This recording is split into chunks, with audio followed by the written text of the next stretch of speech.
Wait in sacred shapes glimmering, golden threads that blind and bind at the seams.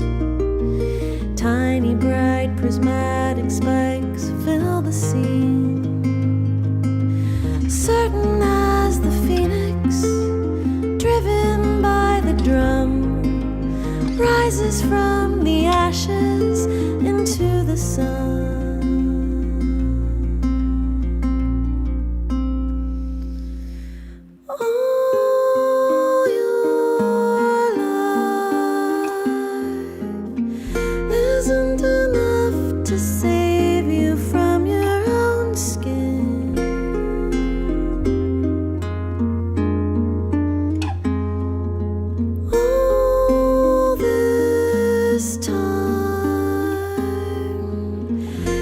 Just a drop in oceans overflowing.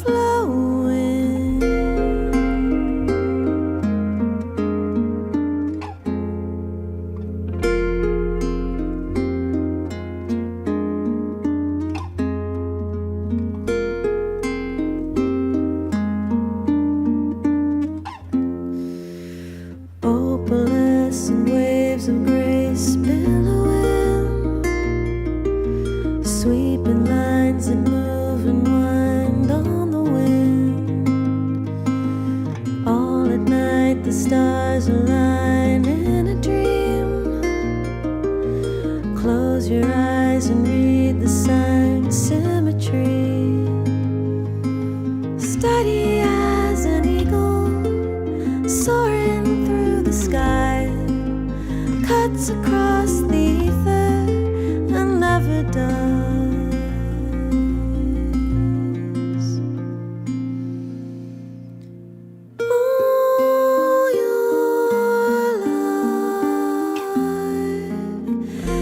Just a phase in motion, never growing.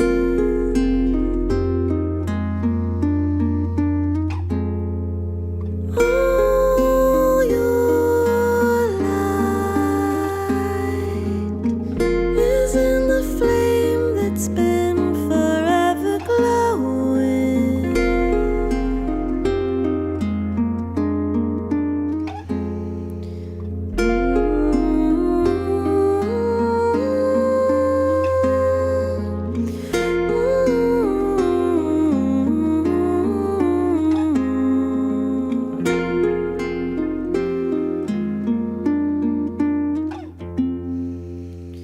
And all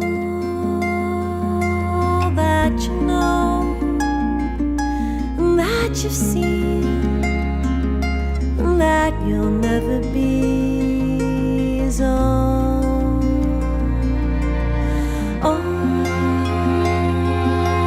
hanging on by a thread that lives inside your head and all.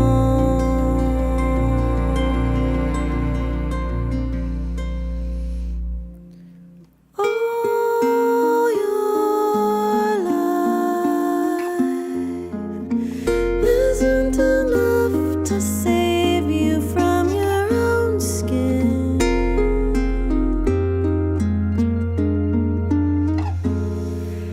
All this time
Far away, the open gates call him in. Angels wait in sacred shapes glimmering. Golden threads that blind and bind at the seams. Tiny bright prismatic spikes fill the scene. Certain as the phoenix, driven by the drum, rises from the ashes into the sun.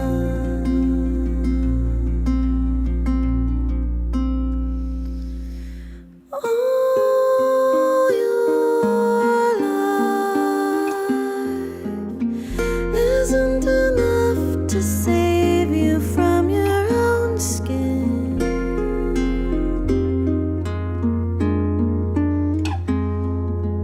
All this time is just a drop in oceans overflowing.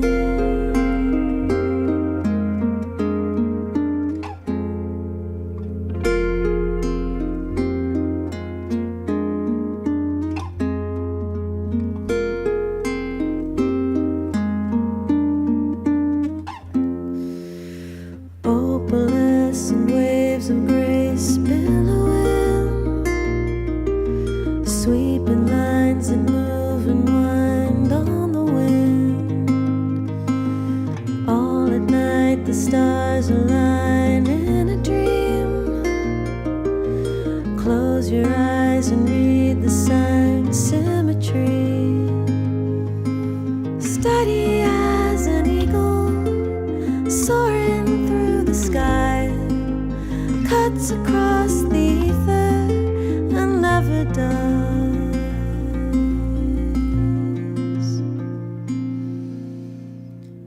All your life is just a phase in motion, never growing.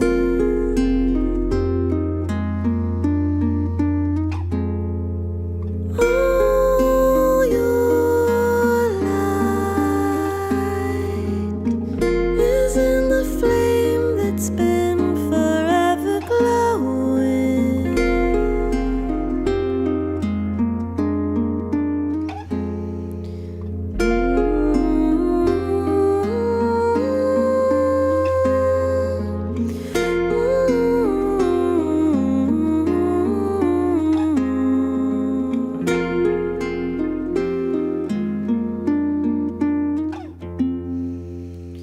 And all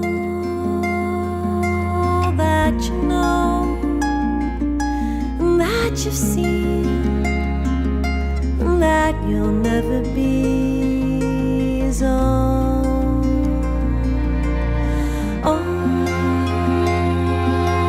hanging on by a thread that lives inside your head. And all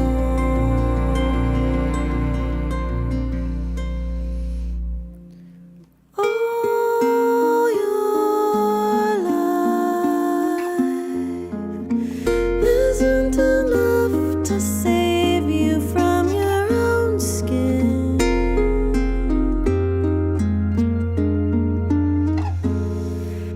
All this time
Hello and welcome to Totally Tell Me, a weekly entertainment review podcast where we talk about movies, music, food, and fun.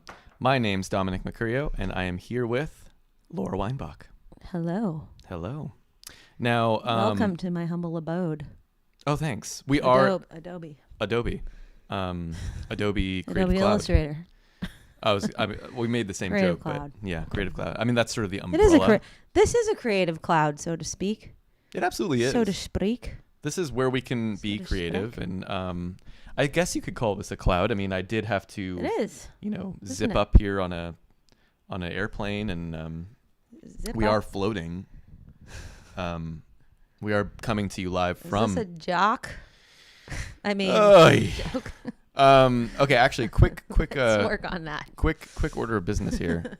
Yes. Am I too loud? Is Laura too loud? I feel like I'm just breaking up here. I'm so loud. Really? How about me? I mean, I think we're both the same. Here's what I'm actually going to do. I haven't changed my volume, though, since the video. I'm just going to go like that. Oh, boy. We're going to be way too quiet. No, I think we're good. And you let us know. If you're watching, let us know. Was that better? Was that worse? Are you happy? Are you sad? Okay. So I guess here's what I should say. This is going to be our final episode for some time. I mean, sometime. We don't know exactly how much time. We don't know how much time we have left on this planet ever. I think there's that. always a bit of uncertainty. But I think what we can say for certain is we will not be doing episodes for some time. I mean, I think that's quite simply all that we can commit to. Is that not correct? I think 1.5 to 2 months. Yeah, approximately 1.5 to 2 months. We'll let you know when we are definitely coming back. But, the point is, this is it for some time. And for a while. And if you don't know, if you didn't listen to last week's episode, Laura's pregnant. And she is really, at this point, you're about to pop. Are you not? Yeah. How are you feeling on the I'm about to pop scale? I mean, let's just say this shit is bigger than Britney Spears. Talking pop scale. Pop Richter scale. Wow. No. I mean, truth be told, it's getting close. Getting pretty close. Yeah. You're due on the 6th, correct? Or 8th. Oh, 8th. Okay, 8th. But honestly, I think last time you asked me, you're like, you're due on the 7th, right? Did I? I think. Well, I don't know. Someone keeps asking. Oh. Well, I think many people would probably be asking. Asking. I think it's sort of like a common question one would ask. It's a bit of a question these days. Yeah.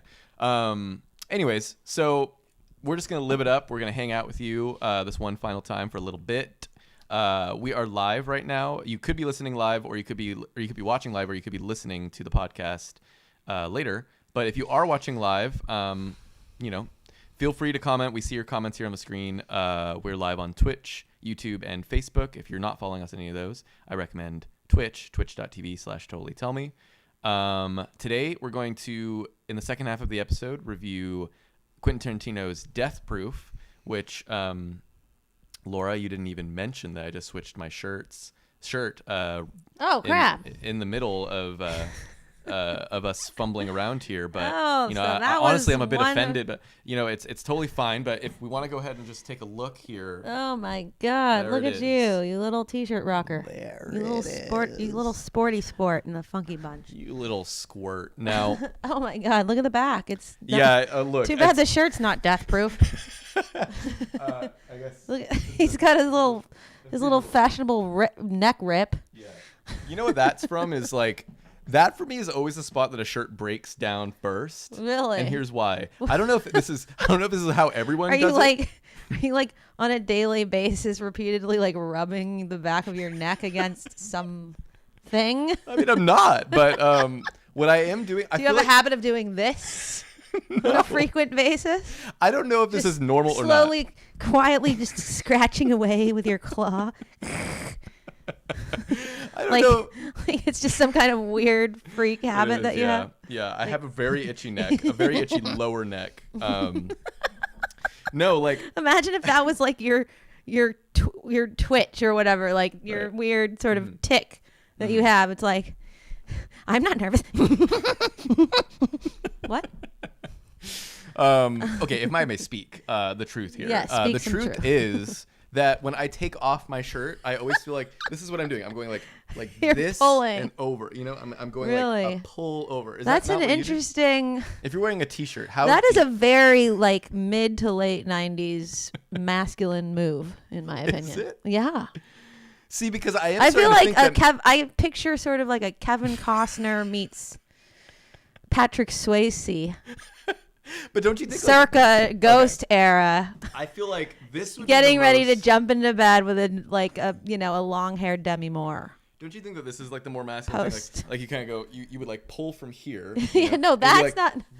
No, I feel like that's the that. normal thing. The That's normal? masculine thing is to just be like, pain don't hurt to me, sort of a thing. Okay, well, You I know, thought maybe just that pull would it be- off with one hand, sort of Quasimodo style. No, if you but will. I'm doing two hands though. Is that less masculine? Because I'm going like, you know what I mean? Wait, what? I'm going like up, over, through. That is a very sort of solo flex, Patrick Swayze at the gym move to do. There's no rhyme or reason to it. I just have to like respond to this one comment that we I have. wasn't gonna- Oh God, that's like the most old people's furniture I've seen on Twitch. Dude, get with the program. That was This is Rye very 87. youthful. She's got Very her. freaking youthful, okay? I mean, for your information, I have a freaking multicolored rack of threads here that is a very youthful thing to have. I have this homemade pastel Oh, you can't really. drawing that I did in my 20s. Uh-huh. I mean, if that's not young, I don't know what is. So, you know what? Check yourself before you wreck yourself. I don't think that... I knew you were going to respond to this. I knew it was not going to go unsaid. you are with the times, is all I can say. I mean, I feel that our background is it's a burst of youthful color, if I haven't done seen one myself. So why don't you just take your ass back to motherfucking interior design school and talk to us when you're ready, okay? Yeah. Carry on. Anyways, so Death Proof is the movie that we're going to be doing in the second half of the episode. First half, if you've never watched the show, we're just going to kind of chit chat like we've already been doing. We're going to continue this for God knows how long, really. I mean, you know, as long as we feel like. And I do feel like there are a couple things to certainly loop in at some point. I don't know if we just get right into it, but I mean, I do feel like, I don't know if I actually have not talked to you at all about this, but Britney's in the news. Oh, I've seen the news. You've seen the news. Well, I know that, she made a statement. Right. So just a quick little summary. We had discussed Britney Spears probably like a few months ago when she was kind of sort of just in the news for her documentary, or it wasn't her it was about her, called Framing Britney Spears, and it kind of was like an expose about her conservatorship. And she's bubbled up back into the news because, well, she made a statement in her court case, where she basically like beamed in through Zoom and made a 20-minute long statement where, the judge had to like ask her to slow down multiple times because she was just going on and on and on about her conservatorship. And again, if you haven't been following, Britney Spears, she's been in a conservatorship, meaning that like she is kind of under control of her dad and a couple of her other family members, and they control basically every aspect of her life. She has been posting on Instagram, but people have sort of suspected that maybe her posts are like a cry for help because they're sort of like these weird coded messages or whatever. There's a bit of conspiracy end to it. But she hasn't really like ever given an interview or like had a public statement in all of this time, minus her Instagram, which is probably not even her like writing that stuff. So this was like her first time speaking, and she just like really went for it and made it extremely clear that she wants out, and she is furious at her dad, her mom, everyone involved for getting her in this. And she didn't know, like, part of her statement was she didn't really realize that she could even contest it because it seems like they were kind of brainwashing her into things, like keeping information from her. Certainly what I thought was a pretty explosive part of it is she mentioned that they forced her to get an IUD in her body and keep her from having children, even though she wants children, and she's not allowed to go to the doctor to remove it to have children, which to me was all I needed to hear. I mean, obviously everything is terrible, but that is like, to me, some real dark levels to this that I think no one even really suspected. I mean, it seemed bad just from the documentary, but it actually seems like it's worse than we thought. And, you know, last time we had our friend Britney Spears on the show, she won't be attending. I did reach out to her. She was a little busy right now, but I will just say, you know, I was Free Britney, and I'm still Free Britney, more so than ever. Laura, I mean, I feel like I've spoken a lot. What are your thoughts on this on the Britney news?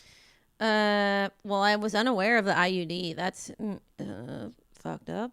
It's fucked up. Wait, yeah. So she's saying that, or how did that come out exactly? So, I mean, this statement was straight up just her speaking, and you can actually listen to the full like the statement leaked online. Technically, it wasn't supposed to be recorded, but obviously, like, people recorded it. Mm-hmm. So it's like a 20-minute long statement that she gave, talking all about like how her life has been impacted by this and how she wants to get out, and she feels like she's of stable mind and that she can be making her own choices, and she wants to get back to work, like she wants to, you know, go on tour again, and they're keeping her from doing that. And like, then part of her statement was that she had to get an IUD. She wanted to have kids, and they forced her to get more kids. I believe she has 2. Mm-hmm. She wanted to have another kid, and she wants to get married, and they aren't letting her get married, and they aren't letting her. Who does she want to marry? Her current boyfriend, who I think they've been together for like several years. So she's allowed to have a boyfriend? I guess she's allowed to have a boyfriend, but she can't be driven by him. That was the other thing she mentioned. She was like, I want to be driven by the people I want to, you know, hang out with. Like, I want to see my friends who I haven't seen in so long, and they live like. She talked about how she has like some really good friends that live, you know, a 10-minute drive from her that she hasn't been allowed to see in years. I mean, it's just like kind of fucked. It's just so strange that she's like allowed to have this boyfriend that she wants to marry, but then she's not allowed to like do other stuff, like marry him or have kids. I mean, I'm sure they don't want her to have kids because they don't want anything to like get in the way of her making tons more money for them. Which is like, I'm sure they're multimillionaires. Like, at what point can they just give it up? And why wouldn't they want her to go on tour then? Because I guess she would probably talk. Well, she's refusing to work while under this. Yeah. So she's refusing to like make new music and go on tour, though she wants to. Like, she made it clear, like, I want to do that again, but that's sort of like her protest. Like, that's the only way that she can protest, essentially. Right. Is by just refusing to write new songs or like. Get into the booth. I doubt she's writing those songs, but like to get into the booth and actually sing the song, like she's refusing to work. You know what I mean? But yeah. Well, you know, it's not a good look. Not a good look. But what happened after she like pleaded to the judge? Did he give any kind of verdict? The judge. Well, so I think the next hearing is mid-July, so I think that's when we're gonna find out more. But yeah, I mean, so like right now it's just kind of, we're just waiting, I guess. I don't think any decision has been made as far as I know. Yeah. Yeah, well, I guess I'm curious to see how it'll all pan out. You know, it sounds like it's an unpleasant situation on many counts. I mean, she also was just saying like people, like everyone involved in this that made me, that put me in the situation should go to jail. And like, I mean, it's like it's a wild statement. Yeah. I mean, without getting too deep into it, I don't really remember like how she got put under the conservatorship. I know that she was like doing things that were, I know that she was sort of driven to a point of like, you know, sort of being out of control of her own actions to a degree.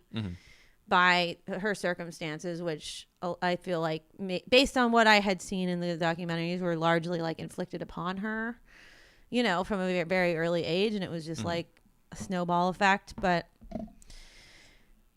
yeah, I don't know. I honestly just don't feel like I know enough about it to have like a completely solid opinion, other than that it all seems pretty messed up. So I don't know.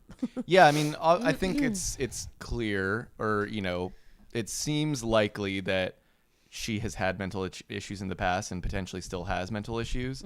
But I still feel like what she was put under is so extreme. Yeah. And really unprecedented. Like that's what they kind of discuss in the documentary is conservatorship as a thing is like very specifically in the past used for like elderly people who it's kind of like they're at the end of their life, you know, and there's really like no coming out of it. Like they are just going to be incapacitated for the rest of their life and they need someone to help them. Yeah. Like finances. Whereas it's basically never been done, I think, in any sort of big way for like a young person. Usually if you have mental issues, you would be put in a mental institution or you would like be put on drugs or like there'd be something that's a little more temporary, you know, or you know, maybe family members would look after you, but it wouldn't be called like a conservatorship in which there's like these legal boundaries to even getting out of it. And in fact, I believe it's just unprecedented that someone can get out of it. So this would be like history if she does get out of it, because it's kind of like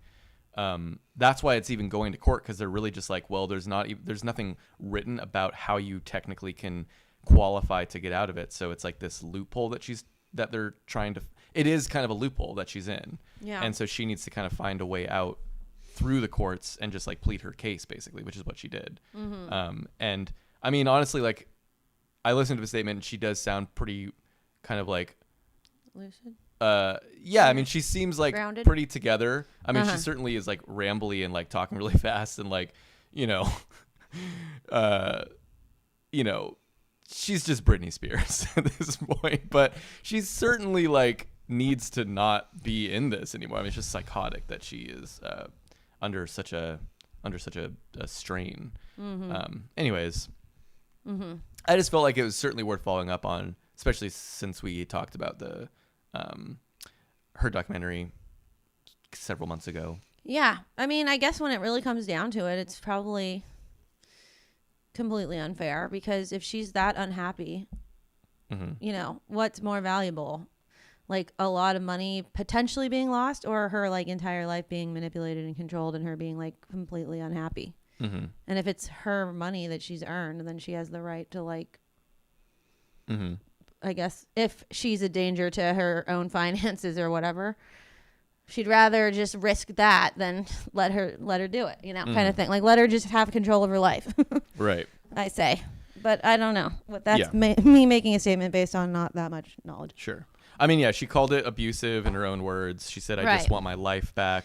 Right. That they've done a good job. This is a quote. They've done a good job at exploiting my life. And you know, this was like just the first time that she even had a voice. Like she was able to even speak. You know? I've heard her statements, and I heard other celebrities like commenting on it and stuff. But I guess I feel like to have a really clear opinion for me, I would need to hear like the whole story or whatever and all. I'll play for you later. But anyway, anyways, what else? What else is up? What's up with you? I mean, besides your shirt pull-offs, your daily shirt pull-offs. Oh yeah. Your daily solo flex moves. What else is up?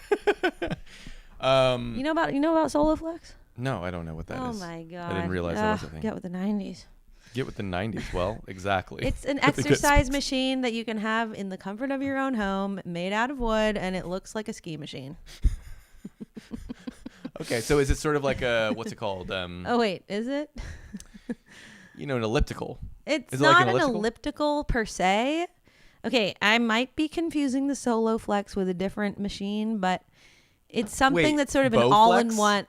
I know a Bowflex. Is a Bowflex that wooden thing that you like ski on?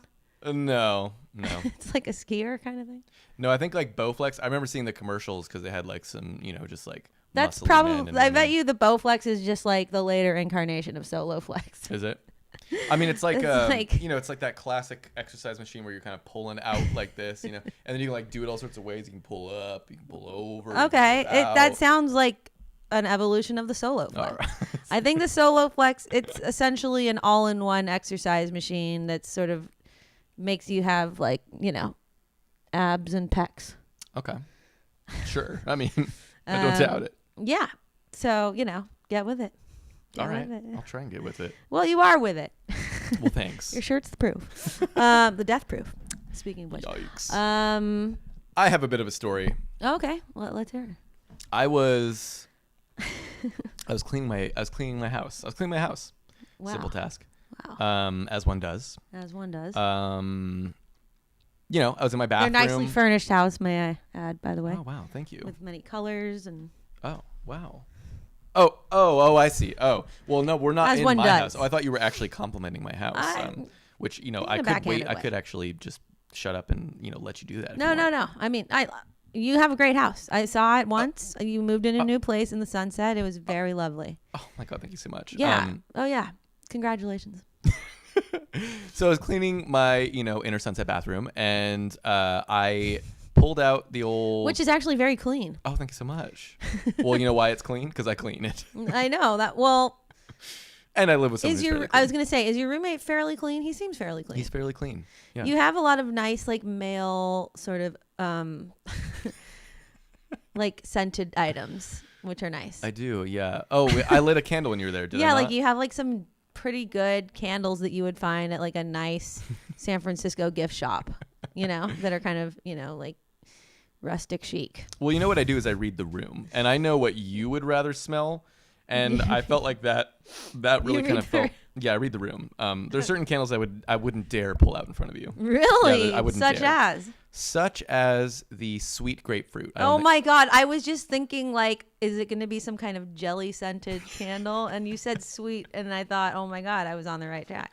Because you wouldn't like that, would you? Would you like a sweet grapefruit? A sweet grapefruit I could go for, maybe. Really? Maybe. Wait, is it sweet grapefruit or sweet passion I fruit? thought you were going to say sweet grape, and then I was going to be like, weird. Oh, you're right. I would not have liked a sweet grape parenthetical jelly scent. Is what I was. I think I pulled out midnight. I think I pulled out midnight for you. It was called midnight. I think it had like a very rustic, like eucalyptus blend kind of scent, and it was very good. Yeah, that's actually my favorite one. It was like on the masculine side, but that's fine. That's who you are.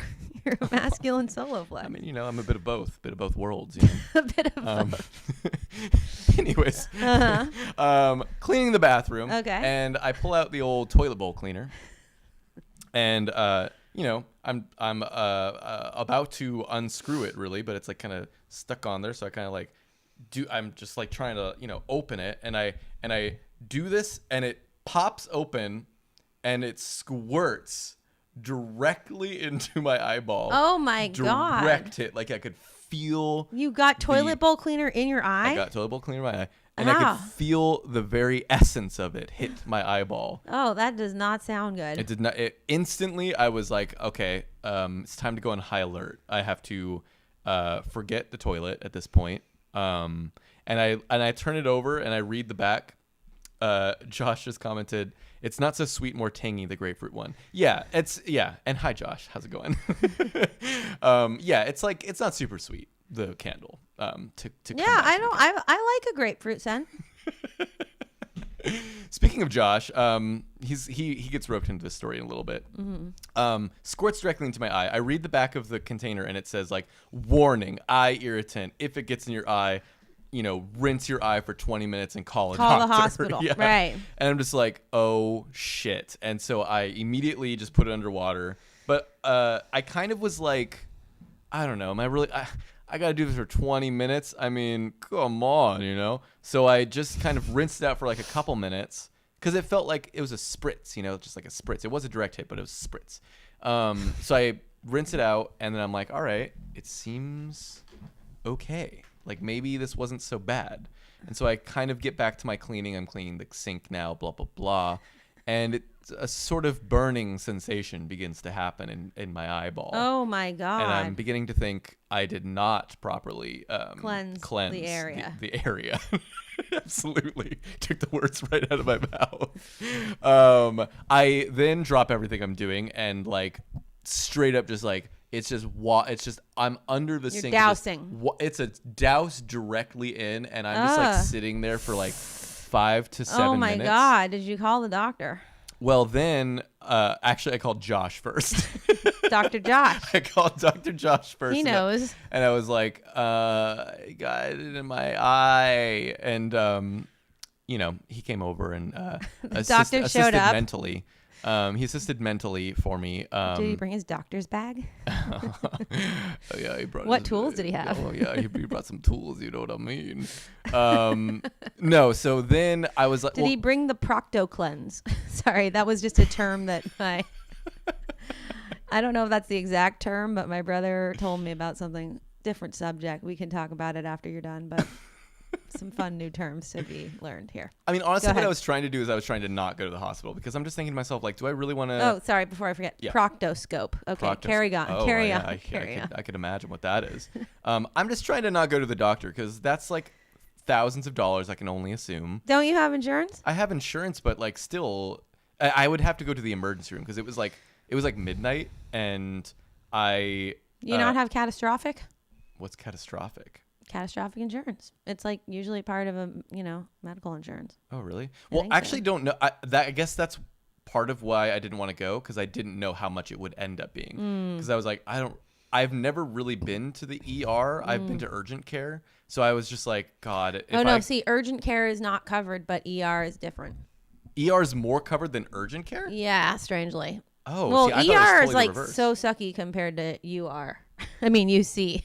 UC, yeah, urgent care. Urgent care is basically like, oh, I feel bad. I want to go to the doctor now. Yeah. But you just want to like get looked at. Yeah. ER is like, I have to go. I'm going to be waiting in the ER waiting room with people who have like a bleeding, prolapsed pancreas. And you are like number 58 out of 58. Really? So I thought meaning there's like a lot of people ahead of you. I thought ER is just like you show up and they're like, you're bleeding right now. We got to get you into the doctor. Yeah, you're bleeding right now and you're number 58 and like the secretary is like number 3, you're up. And really? You're just like, oh, lady, I got to get in there. And she's like, have a seat. I almost just felt like, is it overkill for me to be going to the ER when like someone's leg might be ripped off? If it says it on the bottle, you should bring the bottle. Say, but the bottle says to come to the doctor, and I busted a load of toilet bowl cleaner in my eye. Yeah. She'll be like, have a seat. I'll be right with you.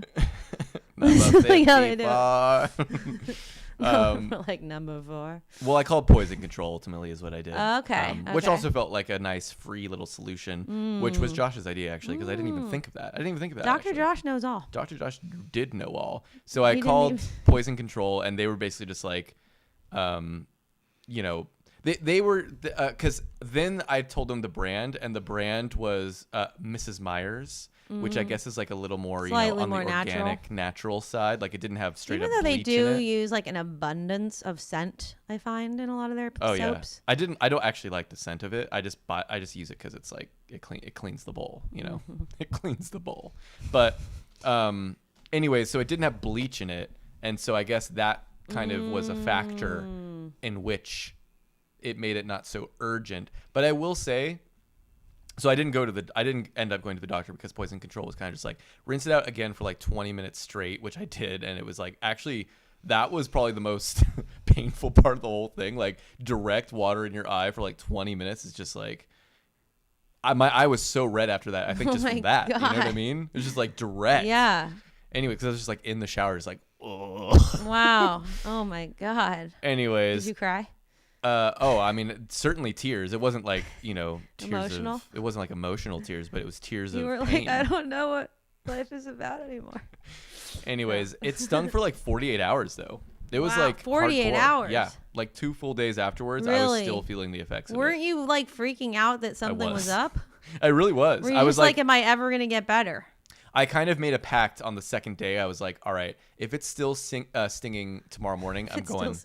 If it's, I'm going to the doctor. But then actually the next morning I was fine. So wow. Anyways, it was crazy. Wow. I mean, like I really thought maybe I was going to go blind in one eye or something. Oh my God. Could you see out of it on the second day or on the first day? Yeah, I could always see out of it, which is part of why I the poison control person was like, basically, like if you can still see okay, like you're not getting blurry vision or you're like you can't visibly see like a spot on it, then like you're probably going to be fine.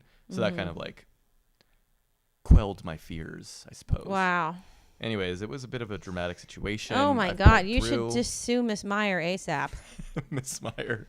Miss Meyer, if you're on the line. I mean, like, it's like you just did what you were supposed to do, and then it's busted a load right up in your eye. I mean, I just opened the top. I mean, like, you simply opened the top, and then... Psst. It's not like I went... You know right. I mean? Yeah. It's not like I was putting my face next to the toilet bowl. That wasn't supposed to happen. Yeah. I was going to just pop it open and put it in the bowl. That's fucked up. It really impacted your life in a really negative way. I mean, yeah, I guess I got to get my court case and speak on it. I mean, you could be making like $90,000. I'm just really not much of a suer. Like, do I really want to be doing that with my life? You know what's funny is like there are people who will sue for any motherfucking thing. Like that people do it as a living. Right. I know people. Really? Yes. Oh, I think maybe I've heard the stories. Well, I won't name any names, but like people do that. They just like sue and sue and sue, and they get money. Yeah. Not that it's great. Not that it's right, but like. No. Yeah, people will sue people for like stuff that's not real. Mm-hmm. Companies and things like that. It's crazy because you can do that. People can actually just like sue for any motherfucking thing. I know it's an absurd country for that reason. I mean, it's like, yeah, I don't know why. I don't know. There's probably like a reason why you can, because I mean, the basis is like, no, it's like innocent until proven guilty. Right.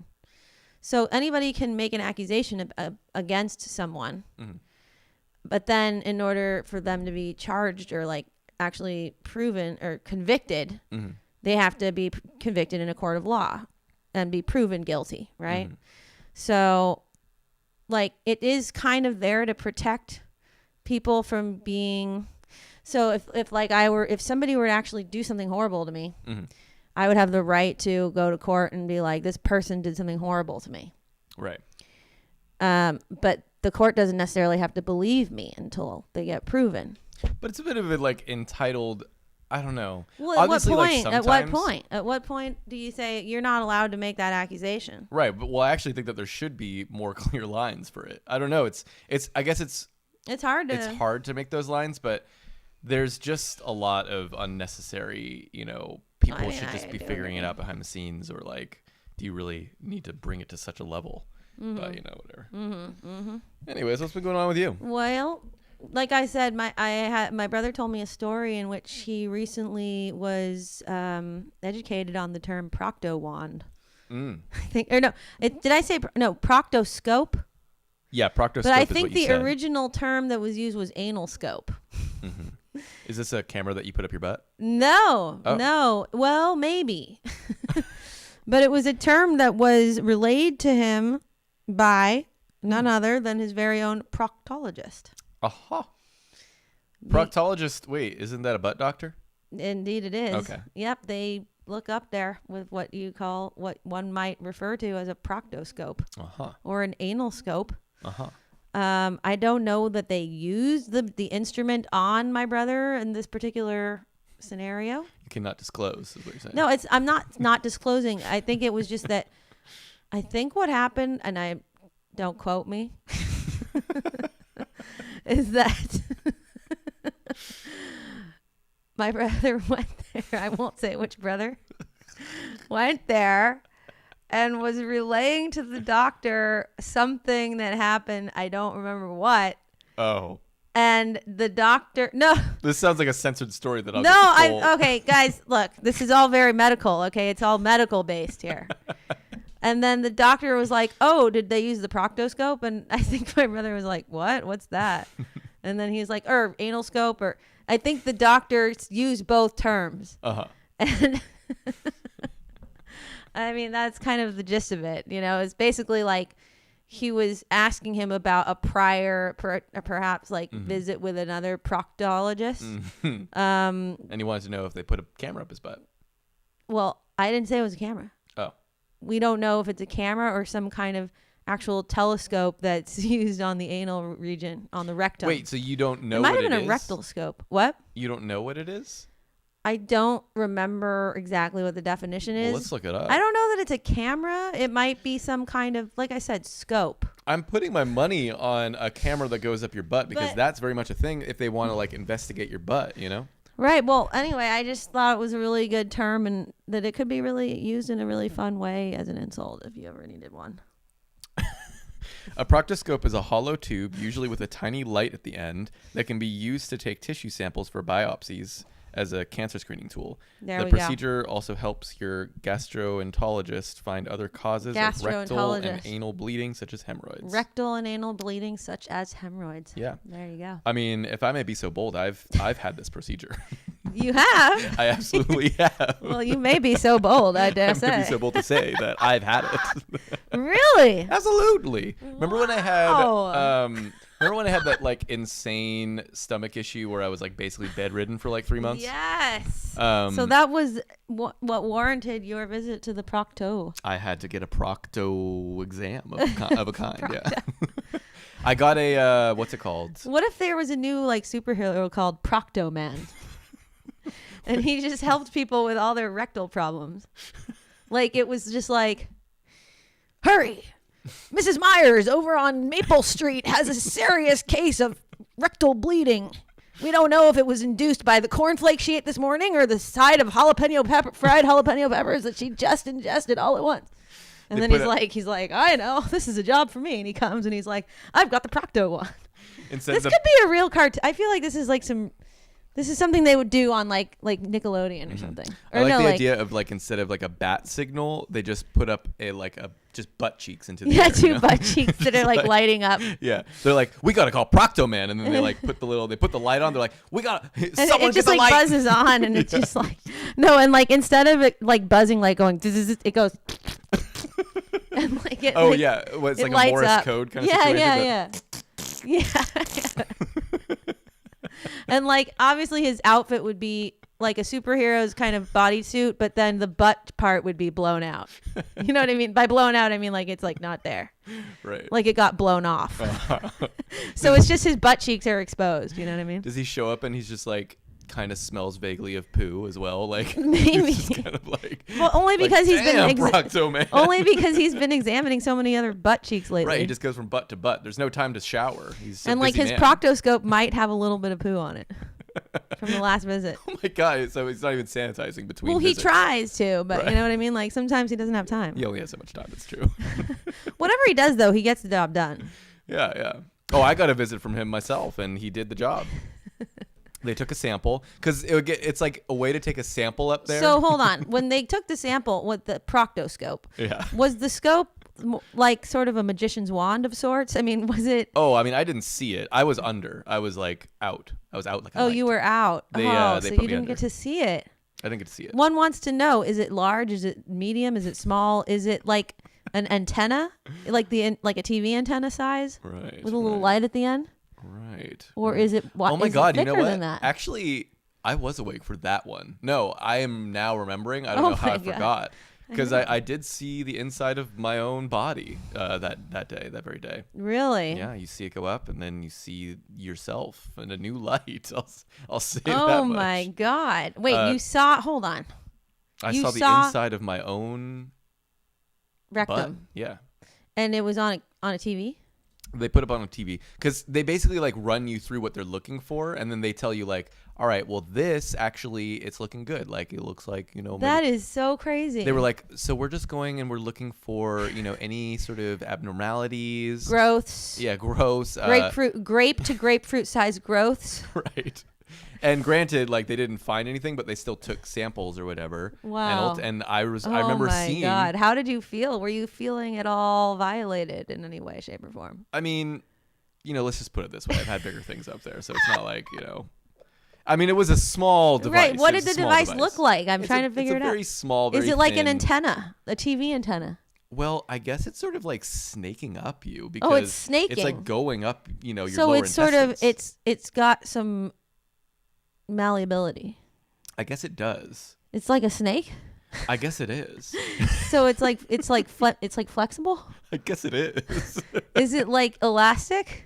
I mean, in a sense, it's like. Is it more of a latex?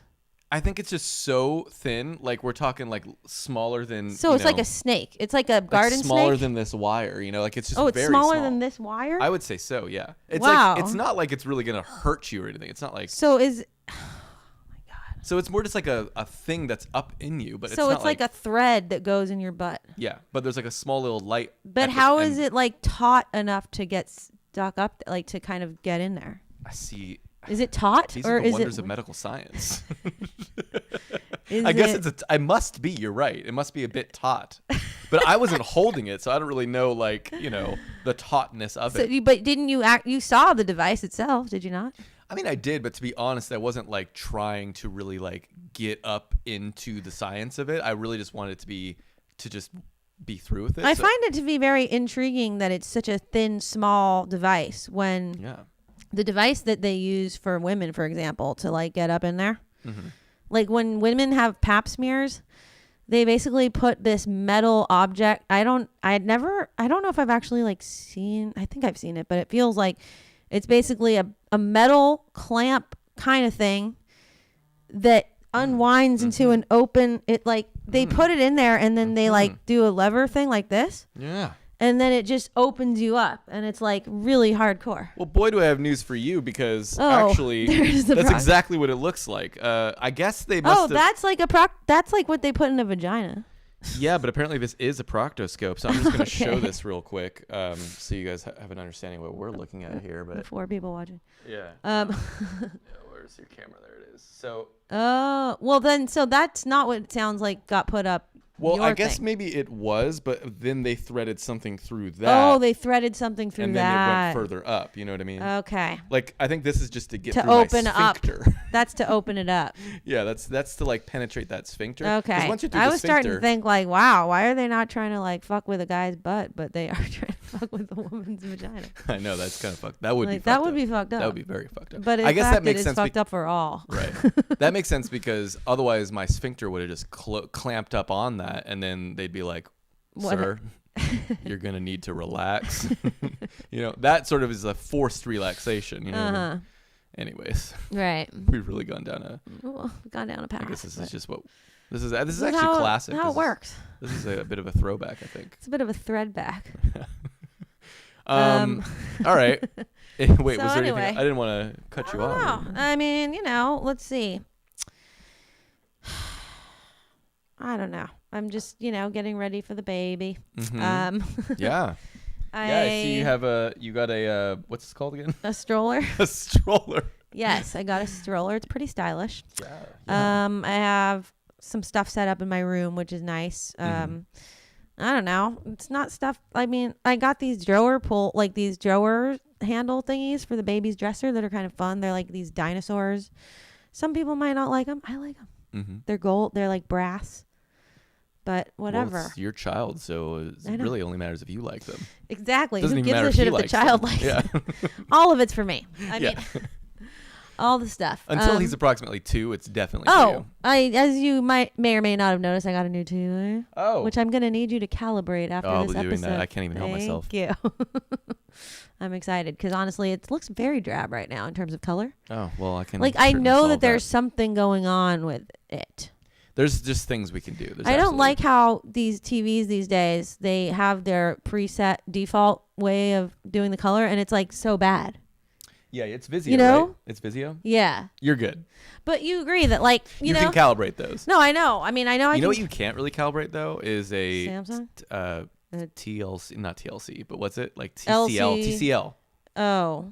A TCL. Like, basically, it has 3 modes, and you just got to pick one. And granted, one of them is pretty good, so it's, like, fine. But if you, like, really want to customize, you cannot. Well, I mean, it's like, it would be cool if they actually had it be a really good, one. Yeah. I mean, it is pretty good. I don't trust, TCL. I mean, basically, why do they make the default on, like, this, for example, on the Vizio, so just colorless looking? You know what I mean? Like, the preset default is just, like, it practically looks gray. Okay, well, I don't know what the hell's going on. I'm going to have to take a but it's like, deep dive. In the picture online, like when you're buying the TV, the display version is like so vibrant and colorful looking. Well, you don't really want that, though, because they do put those on display in like a way more vibrant setting than really should even be. Because it's just like, I want vibrant. I like it vibrant. Yeah, but you also want it balanced. I mean, you do want a balanced image. You want it to just look like how it was supposed to be seen. Yeah. But I like a vibrant look, Yeah, but some things are not meant to look vibrant. You know what I mean? Well, I mean. Look, I'm gonna calibrate the shit out of that TV after we're done. Great. Here. Did you notice that I got a new TV console as well? Oh shit, you did. That looks great. Yeah. Much better. Much really? Improved. Yeah, because I think last time I was here, I was like, you need to get a slightly wider something. I did. And it is wider. And I did. And squatter. And I also got a new speaker. Wow. Soundbar. Everything's changed. It's all changing. Everything's changed. Are you even the same Laura anymore? Hard to say.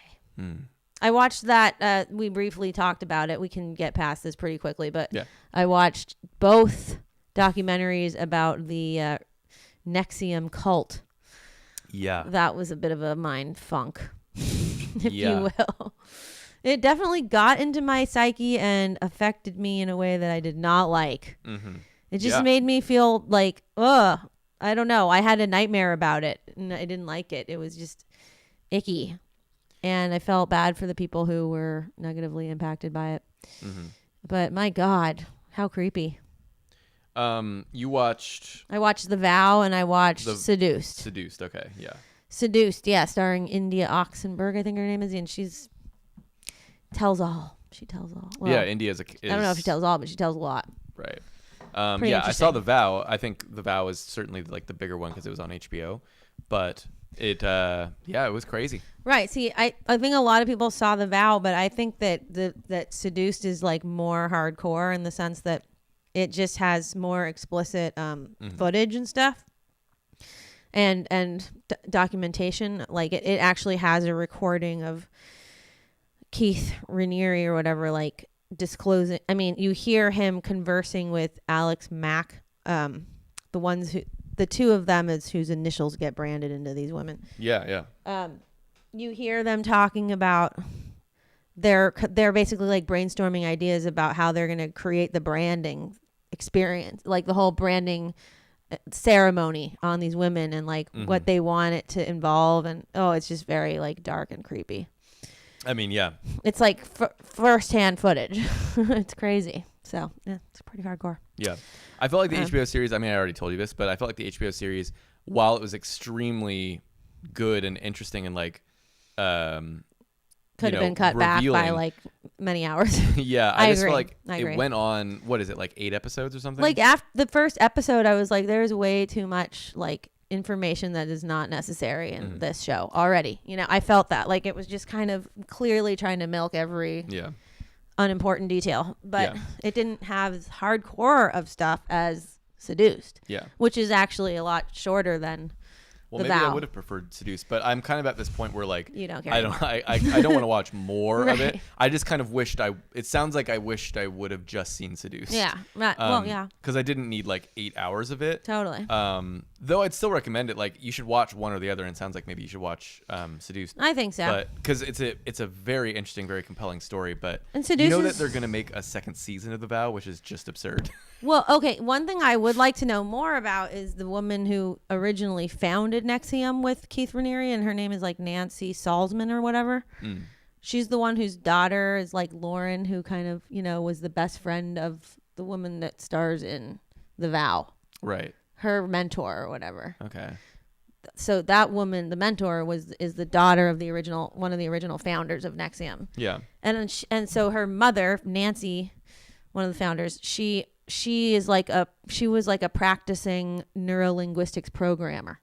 Mm-hmm. So I find that to be interesting because it's like, what was her motivation originally in doing this whole thing with him, and why was she so complicit in like creating this empire for Keith Raniere's like benefit? Yeah. It seemed like he was. I mean, sure, there's like money. Mm-hmm. I could see that being like a motivating factor, but if that's all it really was, then why wouldn't she just like do something other than a sex trafficking cult? Yeah.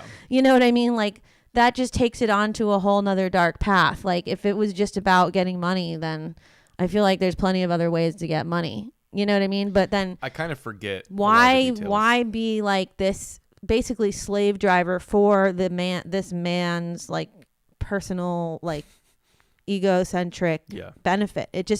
I want to know what was going on with her, and her motivations. And I heard that part 2 goes into like a way more detail about her. I think the big thing though that they're touting is that they have an interview with Keith Raniere himself from jail. Oh shit. And so that it sounds like they're gonna make him more of a part of it, like he will actually be speaking on behalf of it. Oh my God. I guess like he became aware obviously that this was airing. And then he's probably stoked. Remember that was kind of like that was the cliffhanger or whatever that I think they must have added like in the midst of actually that show airing. Oh, what? Because remember the cliffhanger is you start to hear him like speak and he's like, I mean, I just feel like I should speak. I should be able to say something to like you should. My voice needs to be added to this as well or something. So that's sort of like I think the cliffhanger in a way is he's gonna say his piece, which obviously you should take with a grain of salt. But I think it could be very interesting to hear him try and like explain away some of this crap. And hopefully, they have some compelling people really sticking it to him and providing these, important. I don't know. I mean, I think it could be interesting. I just really hope they don't stretch it out for like 8 episodes again. Oh, I'm sure they will. I'm sure they will, but I would love if they just did like a 2 episode, just follow up. Right. Or 1 episode follow up. Well, yeah. Anyways. I mean, I'll probably watch it. I mean, look, I'm gonna watch it. We're all here and we like to watch things. And that's just like that's the American way. Speaking of watching things, I think we should probably get to this movie. We can. It's been an hour. Nicole said The Vow was so good, and I think we both agree with that. Anyways, I mean, Death Proof. 2007, Quentin Tarantino. 2007, Quentin Tarantino. This was his. There's actually, I think, quite a bit of context to get through with this one. It's worth noting that this was presented in theaters as Grindhouse, which was pairing this movie up with Robert Rodriguez's Planet Terror. And Planet Terror and Death Proof together, both movies, premiered in theaters as Grindhouse. And so it was like a near 4-hour thing that you went to go see.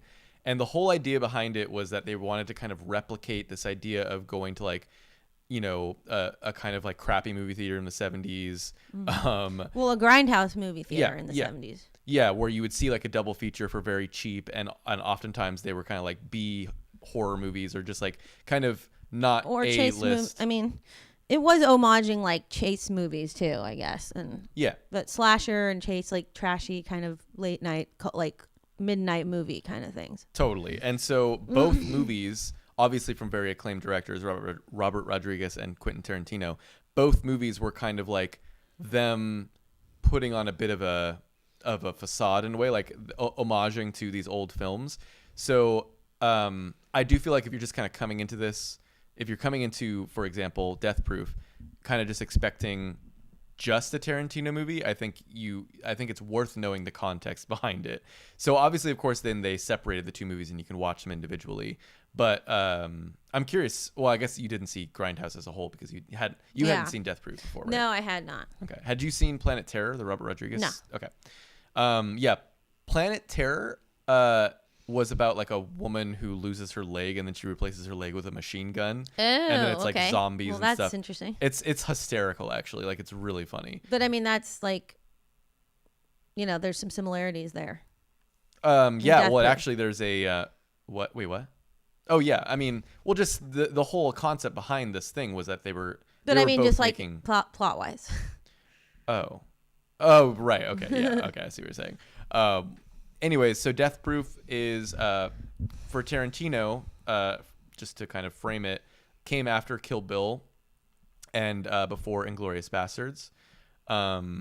And, I think oftentimes this is sort of looked at as like, do we consider this a Tarantino film or not? Like, should we consider this part of his repertoire? And definitely. And I think definitely too. And I think the main reason is like, he still considers it one of his 10 films. He's oftentimes talked about how he's going to make 10 films and then retire. And it would only be 10 if you include Death Proof in the number that he's always given. Also considers this to be his worst movie, as far as what I've read. And people consider, like, but people at large but which is not bad for him. I mean, like, he's like, if this is my worst movie, then I'm doing pretty good, type of thing. Yeah, and I also just feel like the context is important. Again, like right. I think it would almost be weird if he made an extremely kind of like well-written, well-crafted, Tarantino movie and then put it as part of Grindhouse. Like I almost feel like the cheesy B movie element to it needed to be there just for like that's what the experiment was. And I guess we can kind of get into it, but I almost feel like he didn't even go that far into that. Like I feel like he actually could have pushed that even further. Like anyways, so Death Proof, again, it stars Kurt Russell. Who else? You got the thing up there. Rose McGowan, Rosario Dawson, Zoe Bell, who's a stunt woman. She plays herself. She also played Uma Thurman's stunt double in Kill Bill. Yeah. Vanessa Ferlito, Mary Elizabeth Winstead. Cool. And Quentin Tarantino himself. Yeah, brother. His classic we'll get to cameo that. situation. Yikes is what I gotta say about that. Oh my God! I just realized he's billed on the cast as rapist number 1. Really? Are you sure about that? Well, yeah. That's I think for Inglourious Bastards. Oh no. Are you sure? For Death Proof? Yeah. What? Look. No, I think those are like all of his. No, because it's comma. That's what he's like the comma Warren, rapist number 1, comma Warren. I don't know about that. Anyways, look, it's on the cast for the rest of the cast from Death Proof is like right there in the credits. So I mean, I don't know what you want from me. I don't know about that. I just don't. Well, that doesn't even make sense though. It doesn't make sense, but maybe it's just insinuated by his like sleazy character. I mean, I think we should Grindhouse, actually go on. Cast right here. Rapist number 1, No, Warren. That's Google though, and they're just taking a lot of information from everywhere. Okay, fine. I'm going on IMDb. All the rest of these are like IMDb. Correct. He's credited as Warren. So like, I think Oh. it's comma Warren because in Inglourious Bastards he's credited as that. So they're just showing you all of the credits of what he's done before. You know what I mean? all the rest of these people are like. I mean, IMDb is a little more. This is what you should be trusting. I mean, I believe you, but then it's like Kurt Russell is listed as Stuntman Mike, and it's not like he's listed as. I know, but dude but that Google he plays in just, like, Overboard. Google just kind of like takes stuff from all sorts of different stuff, and it's like attempting to give you the right answer. You know, like they're kind of just like doing their best at the right answer, and but it's their not like, best is just not good it's enough. just not good enough. Anyways, so the movie's about this stuntman Mike who is a retired stuntman, and he is stalking these women with a killer car. And I think we just leave it at that. It's schlocky, good, 70s style fun. I mean, it doesn't actually like take place in the 70s, but anyways. It's weird how because I feel like it doesn't take place in the 70s, but there are things in it that are like highly anachronistic, and even besides just the like aesthetic of the film quality, and the stylized just fonts and all kinds of there's all kinds of like cinematic devices that are trying to nod to 70s, I guess, slasher cinema. But in the film itself, there's things that are kind of like make me question when this is supposed to take place, because even though there's clearly like modern day elements like cell phones and well, basically that's the only real thing that makes me think that it's partially modern day, because people are dressed very 70s in the movie. Yeah, there is an early 2000s vibe to some of the dressing too. Yes, I mean, it's not like people didn't dress kind of 70s throughout the ages after the 70s. I suppose that's true. But it's not like people couldn't dress like that in the 2000s. But there were other little clues that made me think, like, when is this trying to take place, or is it really just trying to be postmodern? Because, like, when they go into some of the liquor marts and stuff, I noticed the price of things was very much steeped in the 70s. Really? Well, for example, like... Could that not be like rural America prices, though? I don't know. It seemed really unlikely that, like, extra large, like, big gulp soda would be 70 cents. I think it could be. I don't know. It seemed pretty 70s. I mean... Or 79 cents. It just seemed strange. Like, and there were other things, I think even now they're just, like a couple bucks? No. Really? How much is the big gulp? I feel like it's at least like $4 or something. Damn, for a big gulp at a 7-Eleven? I mean, look, I don't know. Okay, maybe it wasn't a big gulp. There was other stuff too. I can't remember what it was, but I was like, that would not be like that. Because a big gulp is basically just like ice and corn syrup. You know what I mean? The other thing too was like, okay, there's a part when in the second half of the movie, one of the characters goes into a liquor store. And she's going to buy a magazine. And, like, all the magazines are very much of the time. I remember, like, half of the covers are showcasing Marie Antoinette starring Kirsten Dunst. But then there's, like, a copy of Fangoria magazine, which is in and of itself kind of anachronistic. It's a really awesome magazine that I used to subscribe to when I was a kid. And it's basically like a pulp horror magazine. Mm-hmm. And they talk about, it just features all these movies from the past. And I guess it does feature movies from the current day as well, but it has a very 70s aesthetic. Yeah. And to have that be on a magazine stand in the middle of like Tennessee, rural Tennessee in a liquor mart is just totally unlikely. Yeah. Like you wouldn't find that there. And so it was kind of interesting that he's putting this thing in this context that in and itself is not necessarily of the times. Yeah. I mean, that is itself is kind of like blurring the vision, like the lines between what the time it is. Yeah. Anyway, so what did you think of Death Proof overall? I thought it was entertaining. You know, I thought it was a fun movie, but I didn't like certain things about it. Mainly, I didn't like the dialogue between the girls, like in the second half of the movie. Mm-hmm. The main female characters. I just thought it was really forced, and it felt like it almost made me think that this is what it might be like to watch the female Ghostbusters movie. You know what I'm talking about? Like, I was just like, I wonder if this is what it would be like to go see that new Ghostbusters movie with all women. And I would just be cringing the whole time. Okay. Just like their whole conversation just seemed so, like one of them was clearly supposed to be, I don't know. It just felt just cheesy and like it was trying to be. I mean, I'm sure a lot of it was just like tongue in cheek, but at the same time, it just felt like it was trying to make them into being these like badasses or whatever that were witty and funny. Mm-hmm. Mainly the one who was driving the car. Sorry. Mm-hmm. I don't know her name. I should know her name. I know who you're talking about. But like, I just felt like her character just annoyed me. I mean, just for better or worse. But I thought that there were moments in that throughout the movie that were really awesome. Mm-hmm. And I liked Kurt Russell a lot in this movie. Mm-hmm. And I thought, well, it was interesting because the way it starts off, I thought, is this like what Quentin Tarantino's really into? You know, in terms of like just having a good time. I mean, like, is he enjoying this? You know what I mean? This kind of scene in a way. Wait, what do you mean? Just like these pot smoking, like beer drinking kind of like, I see. Like types, you know? Wait, why do you think that he would have to like that to write about it? I don't, because it kind of glamorizes it throughout in the beginning. It makes it seem like these are cool people that are like having a good time. Oh, really? In a way, but it's also like this really trashy bar culture-y kind of scene. You know what I mean? Yeah, I mean it. It reminds me of like Sunset Strip type people. You know what I mean? Yeah. Like LA kind of people.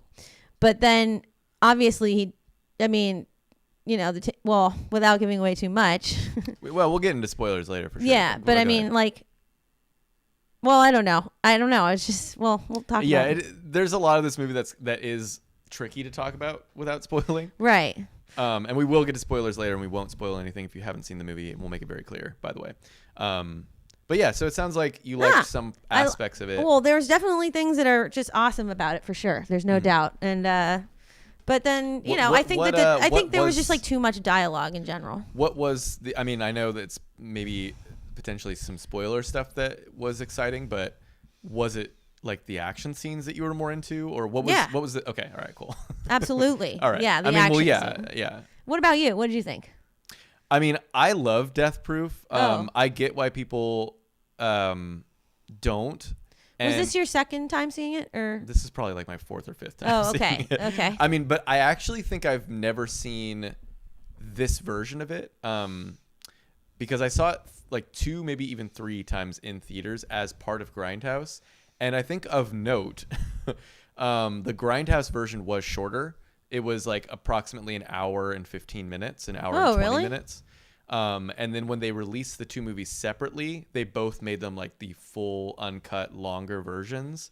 And I do feel like the movie works better in its 1 hour 15 runtime. The extra half hour, I really don't think adds much of anything. Like, it was hard to tell exactly what was added, but it just felt like every scene went on longer. I mean, there was a couple sequences that I was like, oh, so then I was seeing an extended version. Well, I felt like the full version of it. I felt like I was seeing like an uncut version. I mean, now that's the only way you can see it. That's what it felt like. It felt like it could have been cut down like by at least a half an hour. And it was. I mean, that was. In terms of like dialogue. Yeah, I mean, obviously the action sequences are untouched, but what they added was like all of the dialogue scenes are longer. It's funny because there's like a whole sequence in the second half of the movie where Rosario Dawson, she actually like repeats herself multiple times. She's saying the same exact thing. And it takes her like 5 minutes to say this thing twice. Yeah. Basically, the whole, like, there's a part where she's talking about how she almost falls off this cliff in a conversation. Yeah. And she says it, and then she says it again. You're talking about when they're at that restaurant or whatever? No, they're like in the car just talking. Oh, no, you're right. No, they're at the diner. Yeah, they're that talking. Goes on way too long. And I'm like, this is ridiculous. She just said exactly the same thing. She just repeated It's just like herself. one long take. So I think, I almost feel like, was that a mistake on her part? Like, did she flub the line and they were just like, well, we gotta go with this take because everything else is perfect or something? Like, because it seemed like, I mean, that was just like this one long take. It was obviously a reference to Reservoir Dogs too, where that's like an iconic scene, an iconic opening scene of Reservoir Dogs, where it's just like that one long take of his characters just quipping and talking around a table.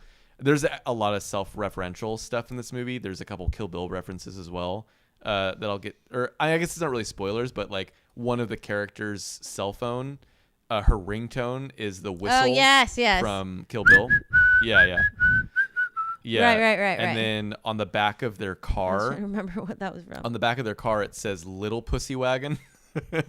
And if you remember in Kill Bill, the car that Uma Thurman steals, it says "Big Pussy Wagon." No, it just is Pussy Wagon. It's the Pussy Wagon, and it's like that big yellow, ridiculous-looking car. Remember, it's like I vaguely the dude in the remember hospital. That. Mm-hmm. I don't want to say any spoilers, but the dude in the hospital, she like steals his car, and it's like it's a ridiculous-looking car. Anyways, but it's the same yellow as that, and the interior looks the same. It's just like the, I guess, Charger version of it. Mm-hmm. Anyways, yeah. Overall, though, I think this movie's great. I mean, I still feel like it's on the lower end of Tarantino's films. I don't think it's his worst film. What do you think is his worst film?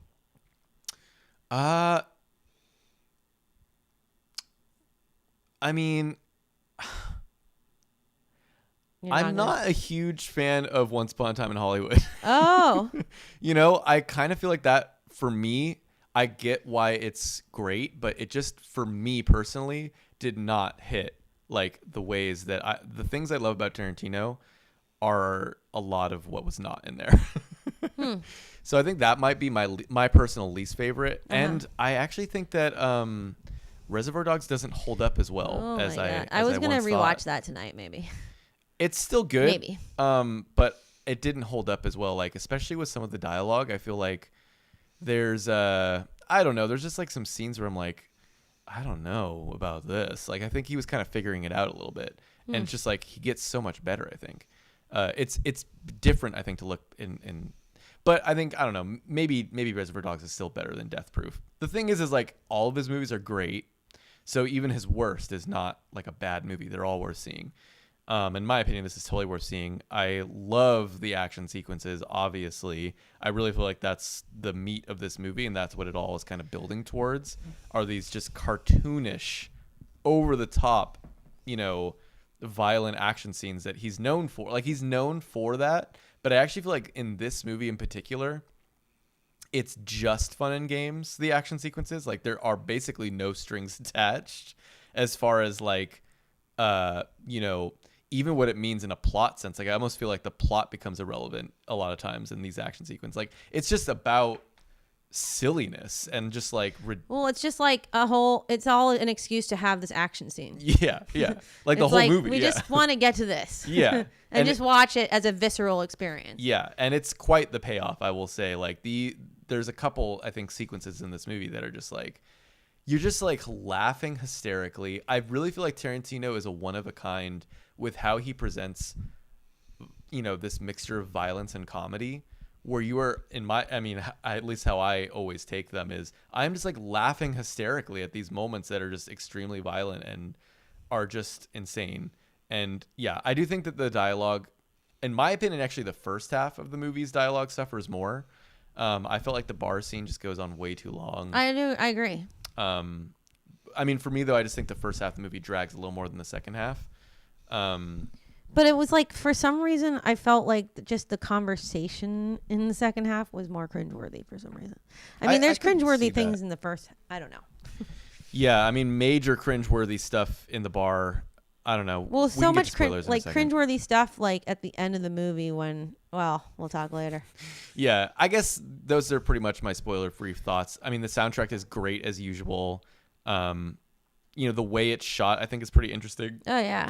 He was his own director of photography for this, which is different for him. He usually works with I'm forgetting their name, but he always works with another director of photography. But he shot this, which is interesting.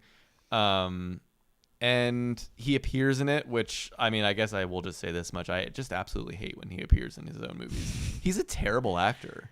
Maybe he's doing that on purpose. I don't know. What did you think about his performance in this?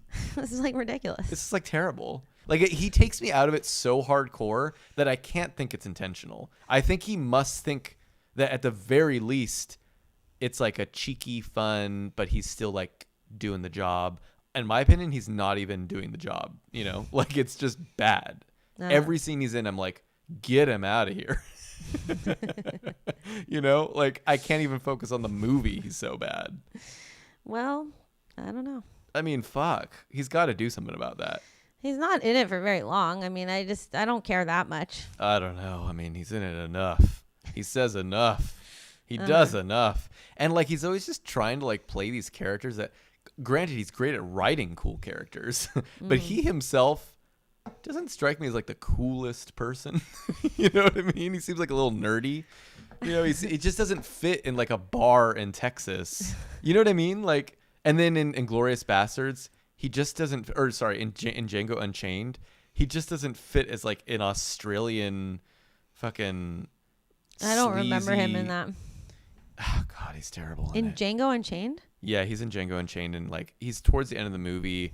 Django has escaped. I don't know. It's not really worth talking about. And then in Pulp Fiction, he's terrible. I just feel like every movie that he casts himself in, I'm like, what the fuck? It's okay, Quentin. It's okay. Yikes, man. I'm sure he's gotten this feedback, though, so it's nothing new. Yeah, I guess that's all I have to say. I think it's totally worth watching, though. Yeah. Should we get to spoilers? Yeah, let's get to spoilers. So if you haven't seen Death Proof and you care about spoilers, you should tune out, because we will be we're talking spoilers over here, as the line says below, as they say. We're talking spoilers over here. So with that, with our spoiler warning up, yeah, what say you? Yeah, okay. Well, it was funny because from the very beginning of the movie, like when they first introduce Jungle Jenny. Yeah, what is it? What's her name? I don't know. The DJ woman. Yeah. Well, we see her with her legs like hanging out of the car window, and I'm like, my first reaction to that was, oh God, that is so annoying. I hate when people have their feet out the window.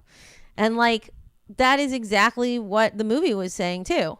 It turns out, because that became like a real like important detail. You know what I mean? Yeah. And I guess there was something in me that knew there was something to that, like that sense that there was going to be more built on the legs out the window situation. Well, okay. I think there's two things with that. Obviously, what you're saying is one of them. But I think the other thing is it's very well known that Quentin Tarantino has a foot fetish. I wasn't thinking of that when I saw the legs, but I was thinking like it showcased women's feet throughout the movie in a way that I was like noticing like they had nice feet. You know what I mean? Yeah. I mean, this movie more than his other movies. Granted, he's known. It's funny. Even before this, he's known to like put feet prominently in his movies. It's like in Pulp Fiction, they talk about a foot massage. Right. In Kill Bill, her feet go paralyzed and she has to like wiggle her big toe, and there's like this close up of her toe wiggling. Like already before this movie, it was like people were like, okay, he's into feet, and then this movie is like the apex of of like his foot fetish just being on full display. I mean, it is crazy how many times in this movie you're seeing like a close up of a foot and feet being like part of the story too. It's not even just like you're seeing feet a lot. It's like you're saying her feet are out the window and it's like the biggest thing in the frame, and then obviously the payoff of like her leg getting torn off when they that's all hit. I could think about when they were in the car was like, oh my god, she needs to put her leg back in that window. Yeah. And then of course like that was the big thing. But and then like later in the movie when that other girl's feet are hanging out and then he like comes and like sniffs them. Oh my and, god, that is so creepy. I mean, my god, this is just like he's not even being subtle anymore. It's just like ridiculous. Right. But well, I guess I felt like so in that whole first half, the reason I wondered if he's like into that kind of scene is because he does kind of glamorize it in a way. Like when that girl gives like a lap dance to Kurt Russell. Yeah. You know, the way it's shot and everything is very like kind of into it. You know what I mean? It's like trying to make it look all cool and like she's all sexy and stuff and doing her thing, and then there's like this cool song playing and she's lip singing, but actually it's like really trashy, you know? And well, it's just like these characters are kind of annoying people, you know what I mean? Yeah. And but it makes you wonder if he's like into this kind of scene, you know what I mean? Because he's also in it and he's like kissing all these women, you know, when they come in. Yeah. And it's just like, oh, is he actually like that? You know, that's kind of what I was thinking at first. I don't know. But then you think, okay, well, then Kurt Russell comes and saves the day by killing them all. Yeah. But in a crazy way. Lap dance scene, I think it's like really unnecessary and kind of cheesy. It's really cheesy. I mean, I find it cheesy and cringeworthy, but I wondered if he thought it was cool.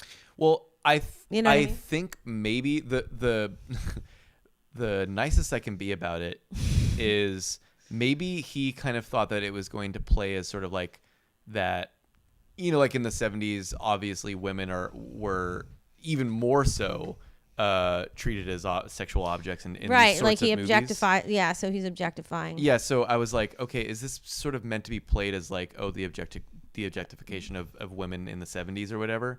But I kind of feel like it doesn't even really succeed at that. I feel like it's so, I don't know, like it's just cringy.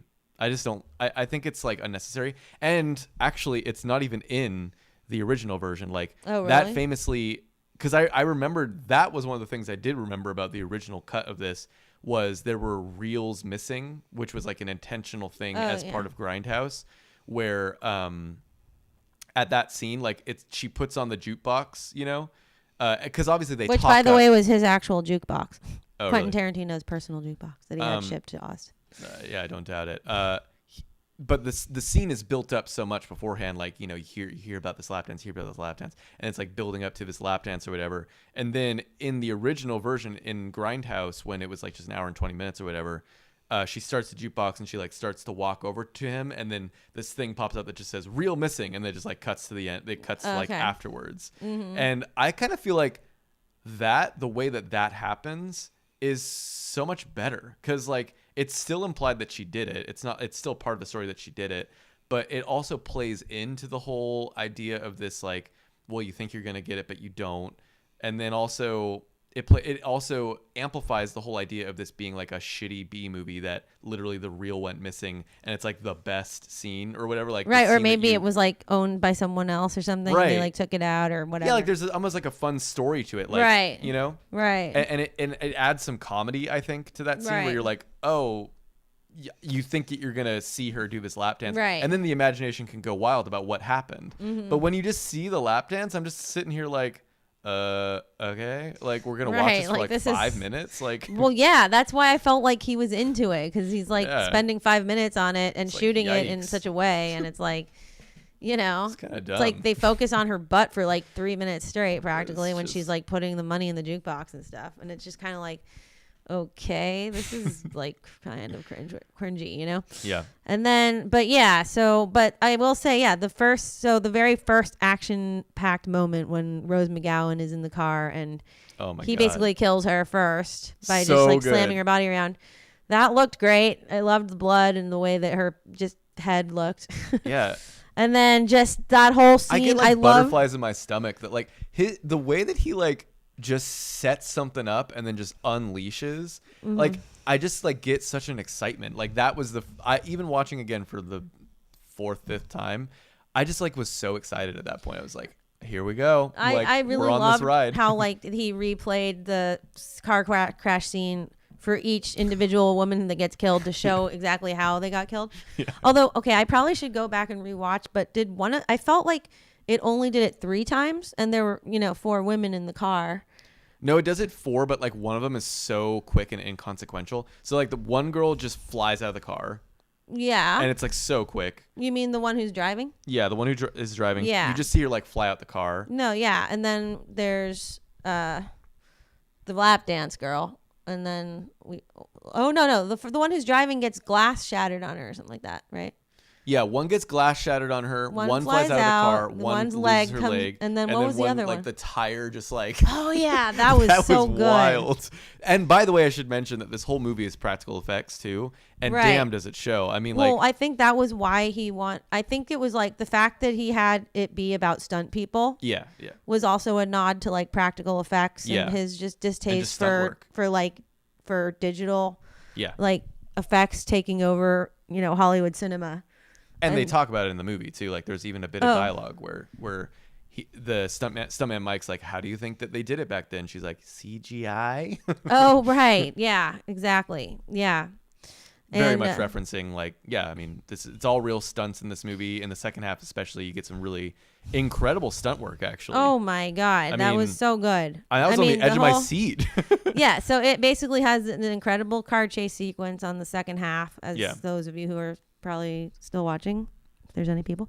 No.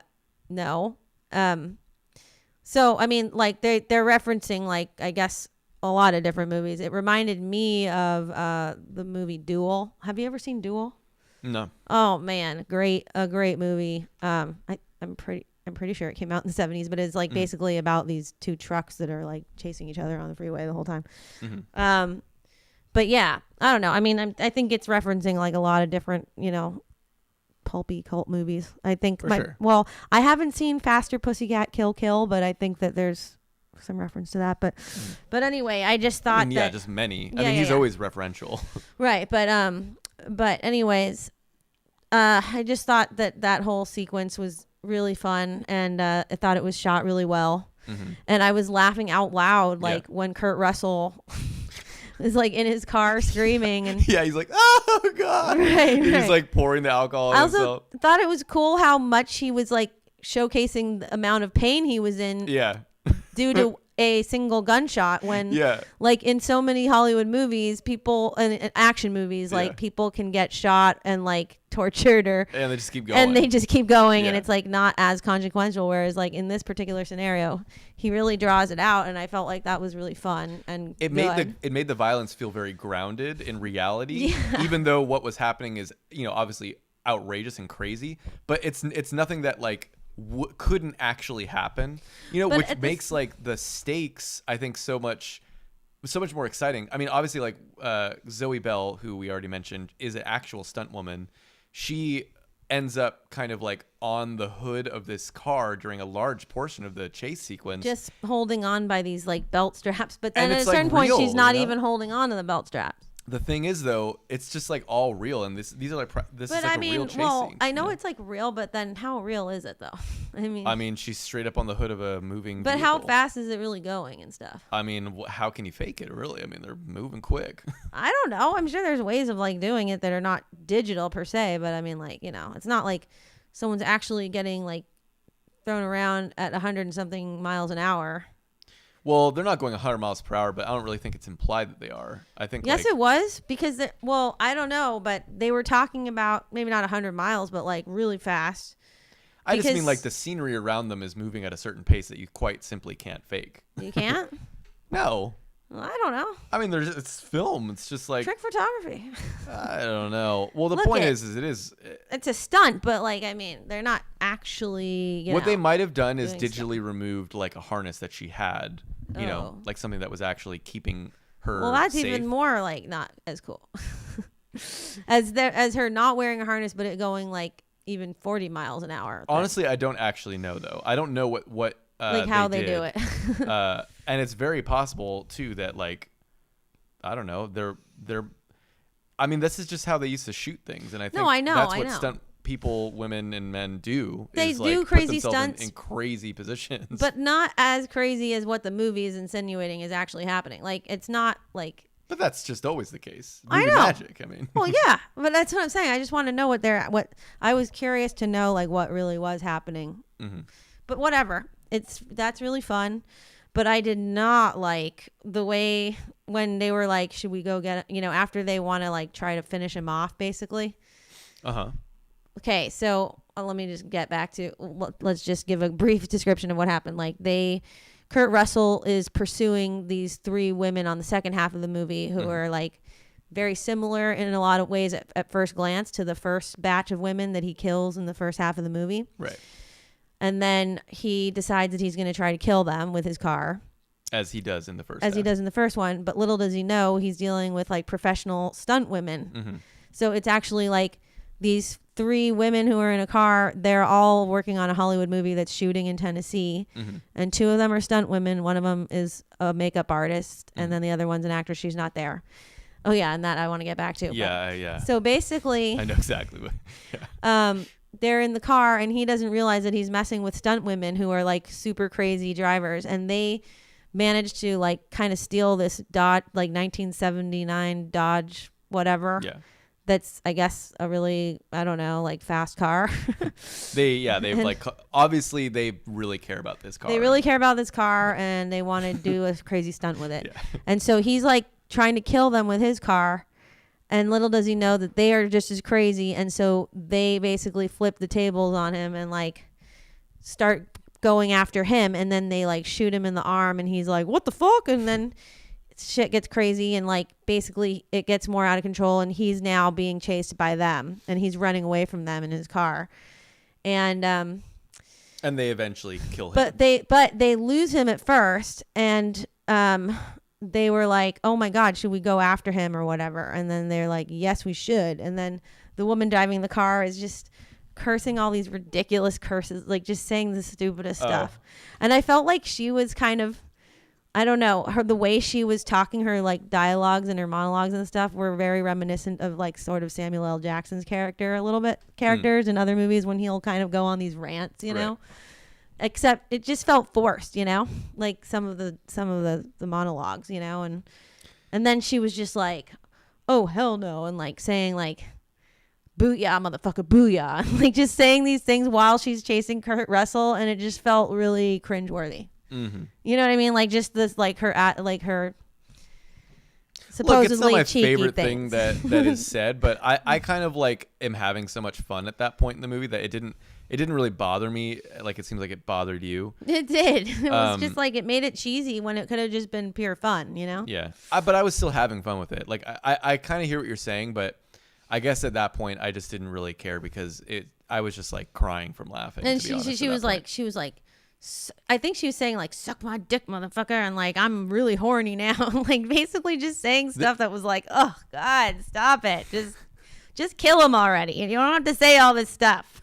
Anyways, what do you think of the very end though, where they do just like completely just beat the shit out of him? That was fun, but it was like not like that ends. Violent. It was just like really. I felt like I wanted them to like do some crazy stuff to him. I mean, basically they just like punch him really loudly. each of them. Yeah, well, which I mean, is over kind of, and over and over. I mean, I know, but like I mean, the way that the deaths happened to the women in the beginning of the movie were so epic and crazy. Like, yeah. Whereas nothing matches that. That's true. Yeah, like I wanted them to do some stuff that was going to be really off the charts. You know what I mean? Like where it was just going to be visually just super graphic. But it was kind of cool, I guess, in the sense that it was like these women are just like beating the crap out of him and like really hard. It's very satisfying though. I mean, I find it really satisfying when they first like ram him and like, you know, because he kind of gets away after they shoot him. Well, shooting him was already like, I was laughing at that because it's just like very unexpected. And then, you know, he's like in so much pain and that's hysterical. And then they pursue him, like you already said, and then they just like ram into the back of his car and like you see him like spit out his alcohol and like, I don't know, like it's just so cartoony, you know, like it feels like an old cartoon. He like spits out his alcohol and then Zoe Bell like gets out with that bar and she like pops him in the face, you know? I mean, I feel like it's all just so satisfying. I kind of get what you're saying though, like you do think that it might get as graphic as the first half got for the women. I guess I've like been spoiled by that, so I want more. You know what I mean? Yeah. I hear you.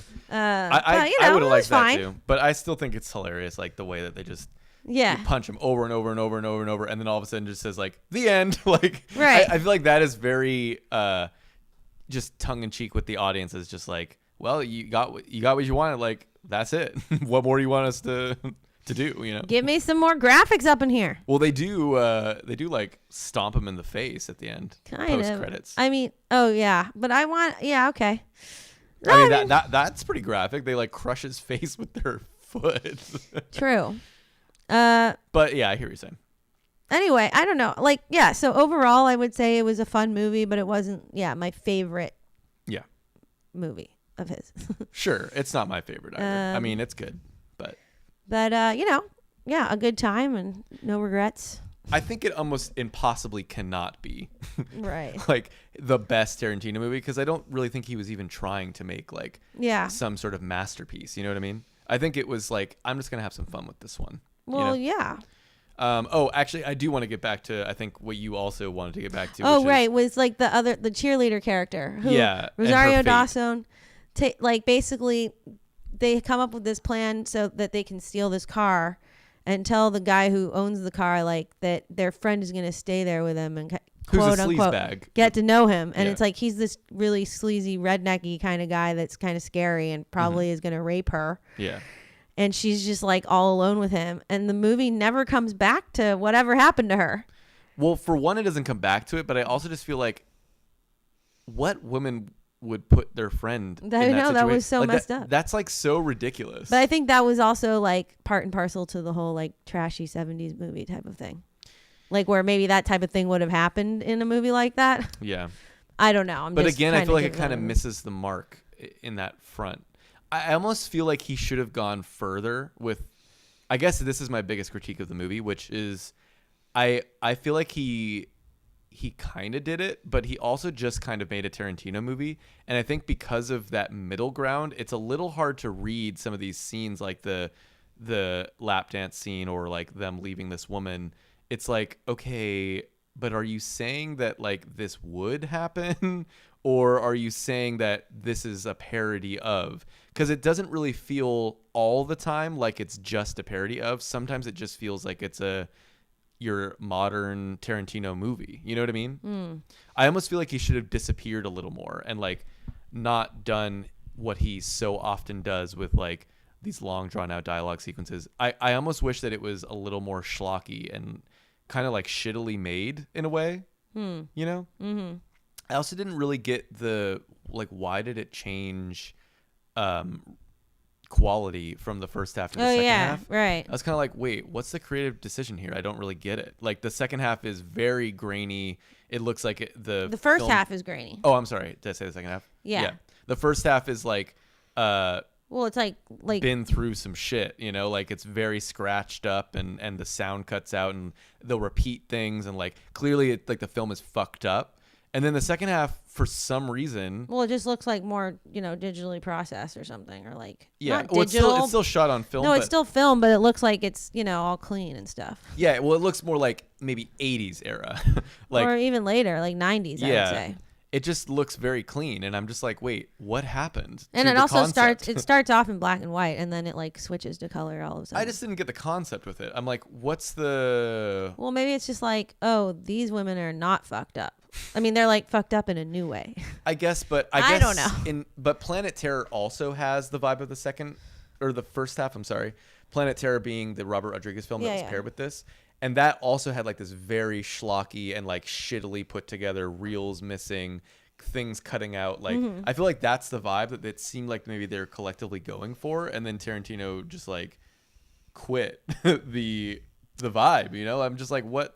Maybe he was just kind of running with his I don't know. Yeah. Maybe he's just like, nah, I'm just gonna do this. Yeah, I guess I just don't really get. I still to this day I'm just kind of like, okay, I don't really get what that choice was for. I don't know. Should look it up. Anyways.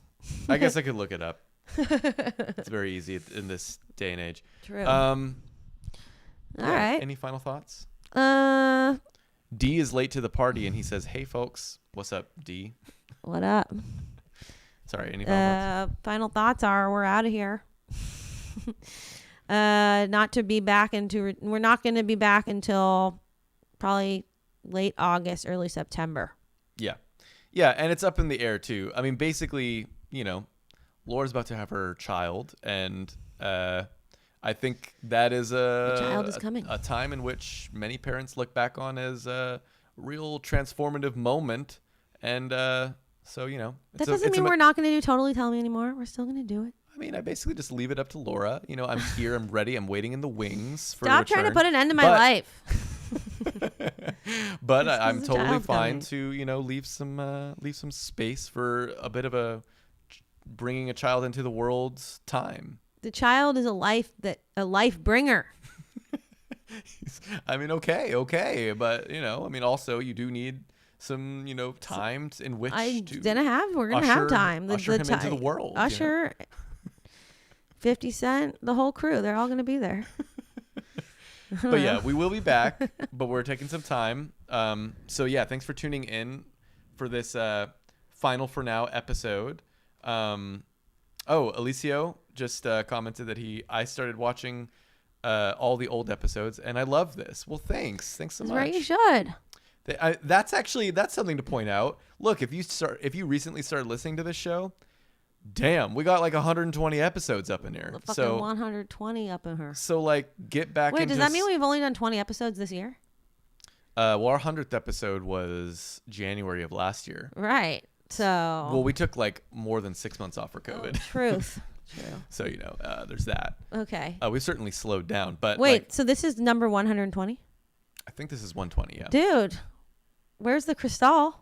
Shit, I was saving it for 125. All 150 right. maybe. No. 150. 25. Okay, fine, 25. So should we get a bottle of Cristal for number 5? I mean, maybe, but I thought we already did that, and that was a bit of a disappointment. It was, but maybe the $500 bottle will be better. I don't know if we need to spend $200 more than we already spent. That was already. No, you know what we should get for the next one? Huh. Schramsberg. What about Dom Perignon? Actually, I would be down. I mean, Dom. I would be Dom. I would be Dom. No, I would. Yeah, go listen to Fox. Sorry, we just got a comment from yes, D. You should listen to Foxtails Brigade too. Oh, hey. D says, need to go listen to Foxtails Brigade too. You sure do. We just released a single. I mean, really, I say we because I am a part of this band, but this is more like Laura just released a single, which is a little more of like almost like a solo feeling song. True. Although Anton's on it. Anton's on it. He's got some nice strings up on the end of that shit. Here's what I can say though. Since I'm not on it, you can take this statement as a sort of like, you know, neutral third party. I'm not swayed by, you know, my own like being a part of it or whatever. And as an outside party, I will say this song's amazing and you gotta listen to it. It's one of my favorites that you've ever written, Laura. Wow, I think it's incredible. Thank you. And you played it for me. I mean, I've heard you play it before, but you played me the recording and I got chills. Chills. Hear that, people? He got chills. I got chills. So get yourself some chills and go listen. Actually, listen to the whole album. It's called Sacred Shapes. It's an EP, and I have to say, it works. It works. I mean, like in terms of as an album, you know? Yeah. I mean, my personal favorite is Sacred Shapes, but they all are great. I think, it's got like Hurry Up John. But at the time, you really liked Hurry Up John. Oh, I love Hurry Up John too, but I'm saying now, I hadn't heard Sacred Shapes, the recording yet, though. Just to right, exactly. You know? Usaginami. Mm-hmm. This is not Anton. This is Dominic. Oh. Just so you know. Yeah, I'm not Anton. That's the truth right there. Right. Also, Cara Hayes is giving us a shout out. I can't wait for the baby. Love you guys. Thanks, Cara. Thanks for tuning in. Nicole, classic. Thanks for always tuning in. You say best wishes for you and your family, Laura. Take care on your journey. Thank you. Look, I'm coming back, guys. This is not me dying over here. I mean, come on. It's like, what the fuck? It's a bit Thank of a time you, off. though. It's a maternity leave. Sure.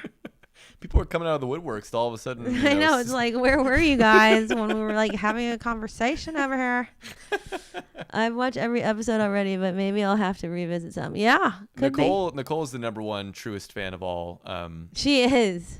So thanks, Nicole, at least for totally always listening to our episodes. Really appreciate it. But yeah, for those of you who've not listened to the older ones, there's some gems in there. Let me say. I mean, It Comes at Night is a classic. If you've not listened to our It Comes at Night episodes. Oh, no. You know what's a good one is the Jacuzzi Brothers. Jacuzzi Brothers is good. I don't know what episode that's on. I don't know what episode Glitter is a great episode. We should have just called Jacuzzi Brothers episode Jacuzzi Brothers, but what are you going to do? What are you going to do? The one with Josh. Wait, what was that? That Irish movie that we covered with him? Irish movie that we covered? Where it was, Manchester Boston? by the Sea? Yes. Irish? Never mind. Well, isn't it about like these Irish guys that live in like Boston? Maybe. It is. Is it? I think so. Probably. That was a good episode. It's pretty forgettable. But that episode was great. Yeah, the movie I did not like, but right. But yeah, that was a fun one. Dominic is patting himself on the back right now, says D. I don't believe so. Yeah. Oh, are we? He was patting himself earlier. I patted so hard that was a hole. No, I'm not patting myself on the back. I just really think that we got some gems. You know, I mean, what can I say? It's just, and it's a fucking fact. We've made some great episodes in the past. Now, are they all bangers? Yes. No, just kidding. Man, all these comments. Oh, somebody recommends our sibling episodes, the Bros. Okay, yeah. Oh yeah. Look it up. I think he maybe is referring to your sibling episodes, so like the Weinbach episodes. No, I got it. Yeah. Yeah. We love having them on. Yeah. There could be a whole other thing in the works involving a sibling. Right. We'll talk about that in the future. Nicole says the Fly episode is one of my favorites, and Chris Flieger's crazy chia seed story. That was a wild ride of a story. That's true. Flieger's crazy. Flieger's got Flieger, some if you're out there, you're a wild guy. You're a wild child. Yeah, he sometimes tunes into the show. Fan of the show, Chris Flieger. Hello. Anyhow. Thanks again for tuning in to another fun episode of Totally Tell Me. Yeah. We're obviously taking some time off, but if you want to follow us on Instagram, that's a good way to know when we're coming back and what movies we do. We always announce them there. So follow us on Instagram at Totally Tell Me. Or you can just follow us on any of the places that we normally stream, or just continue being subscribed to the podcast. You'll find out when we're back. But in the meantime, thanks again. Best wishes for a happy New Year. And well, we'll be back for the New Year, I should hope. Yeah, but whatever. Yeah. Okay. Cool. Signing off, everybody. If you're interested, tune in tomorrow to my live stream with Anton on Parlor Shift. It's a Fox Hills Brigade episode, and we will be featuring the new recording of the new release, Sacred Shapes, if you missed it today. Yeah. Okay. All right. Bye, everybody. Bye. Bye.